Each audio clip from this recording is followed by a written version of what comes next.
Share மார்க்கெட்டில் invest பண்ணுறது ரொம்ப ரொம்ப கஷ்டம். ப்ளஸ் வந்து நீங்கள் ரிட்டர்ன் எடுக்கணும்னா டெலிவரி எடுத்தால் தான் எடுக்க முடியும். அதுபடி டெலிவரினா என்னென்னா, நம்ம ஷேரை வாங்கி வச்சு ஒரு வாரம் கழிச்சோ, ஒரு மாதம் கழிச்சோ, ஒரு வருஷம் கழிச்சோ விற்கிறதுக்கு பேர் தான் டெலிவரி. நீங்கள் இதில் இன்வெஸ்ட் பண்ணுறதுக்கு முன்னாடி உங்களோட ரிஜிஸ்டர்ட் ஃபினான்ஸ் அட்வைசர் செபியால் தேர்ந்தெடுக்கப்பட்ட ரிஜிஸ்டர்ட் ஃபினான்ஸ் அட்வைசரை கன்சல்ட் பண்ணிவிட்டு அப்புறம் இன்வெஸ்ட் பண்ணுங்கள். சுமிட்டோமோ கெமிக்கல்ஸ் இந்தியா லிமிடெட், இது வந்து கம்பெனி பேர். இது வந்து என்எஸ்சியில் வந்து சுமி கெமிக்கல் சுமிச்செம் அப்படிங்கிற பேரில் ட்ரேட் ஆகுது. இதோட பை எபோ, அதாவது நீங்கள் வாங்கணும்னா 547 ரூபா 10 காசுக்கு மேலே ட்ரேட் ஆச்சுன்னா வாங்குங்க. டார்கெட் வந்து நியர்லி த்ரீ மந்த்ஸில் ஒரு 700 ருபீஸ் வரைக்கும் போக வாய்ப்பு இருக்குது.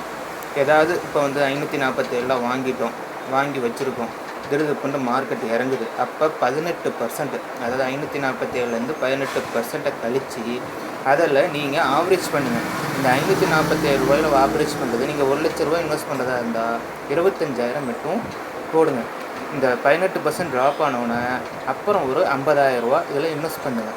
அப்புறம் மீதி 25% கையில் கேஷாக வச்சுருங்க. அப்புறமே இருந்துட்டு இது வந்து 3 மாதத்தில் டார்கெட் வரத்துக்கு வாய்ப்புகள் நிறைய இருக்குது. 547 ரூபா 10 காசுக்கு மேலே தான் நீங்கள் இதை ட்ரேட் பண்ணணும். அதாவது வாங்கி டெலிவரியாக வைக்கணும். அதுக்கு முன்னாடி வாங்கக்கூடாது. 535 ரூபா 36 ரூபா 37 ரூபா இருக்கும்போது நீங்கள் பார்த்துக்கிட்டு இருக்கிறது டுமாரோ குரோர்பதி சேனலோட வீடியோஸ்.